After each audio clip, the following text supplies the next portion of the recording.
Between 1968 and 1972, America launched 9 human missions to the moon, 6 of which successfully touched down, allowing 12 men to walk on the lunar surface.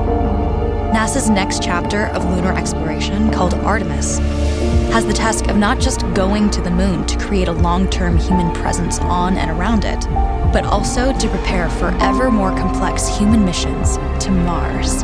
In short, everything we must be able to do here, we must first do here. So, what will an Artemis mission look like?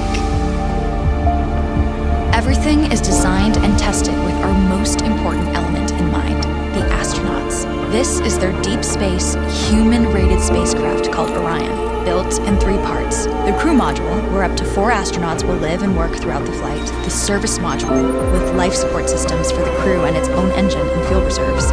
And a launch abort system, with engines capable of pulling the crew module to safety during launch should anything go wrong.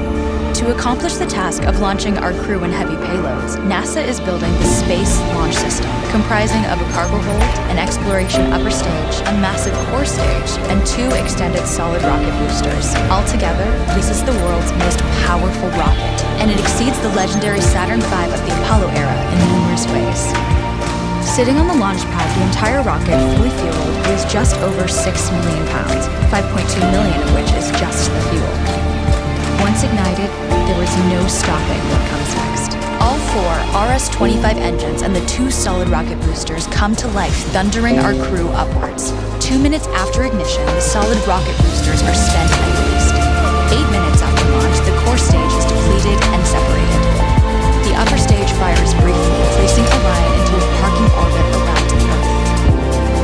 Here, the crew reconfigure the spacecraft and check systems to confirm everything is ready for deep space travel. With a go from mission control, the crew reignite the exploration upper stage engines to leave Earth entirely. The exact timing of this maneuver is critical to reach a speed that can escape Earth's gravitational pull, but also put Orion on a course that will intersect the moon days later.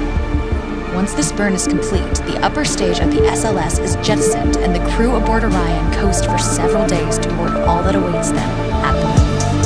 Approaching the moon, we see the fundamental differences between Artemis and Apollo. Instead of requiring Orion to serve as an expendable lunar command module or to carry a constrained lunar lander, the Artemis missions will take advantage of a different approach, pre-staging.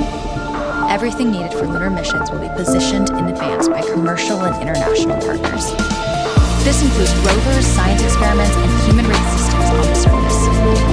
But it also includes a dedicated lunar station in orbit around the moon called Gateway. Here at this station, we can pre-stage a robust lunar lander and establish a strong communications relay.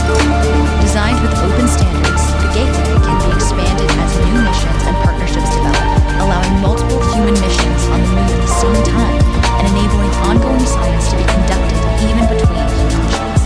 The Gateway is also capable of adjusting its orbit to allow access to every part of the moon, something the Apollo missions could not do. But the real key to this approach is placing Gateway in a unique halo orbit to perfect the maneuvers needed for Mars missions. And with the growing list of commercial and international opportunities, Gateway is the ideal hub between Earth and all that lies beyond. Returning to our crew as they approach Gateway, the Orion must match the elliptical orbit of the station in order to successfully dock. Once on board, pre-selected crew members transfer to the lunar lander, while those assigned to Gateway remain on station. The lunar lander system itself is built for 3 unique steps: descending from the halo orbit of Gateway down to a low lunar orbit, descending from low lunar orbit to the surface, and once the lunar mission is complete, launching from the surface of the moon and ascending all the way back to the orbiting Gateway.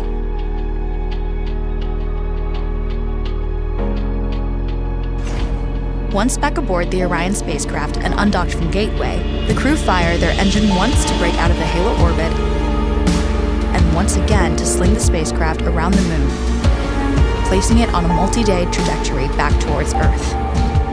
As they near the end of this journey, the service module is released, and the crew module is oriented heat shield first.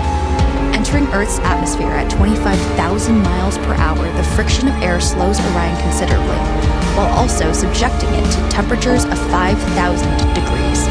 With the Orion now at just 300 miles per hour, a series of parachutes uniquely tested and produced used for this moment deploy, decelerating the craft to just 20 miles per hour for splashdown. With each successful mission, Artemis ushers in the next wave of men and women to explore our moon and prove that together we are ready to go beyond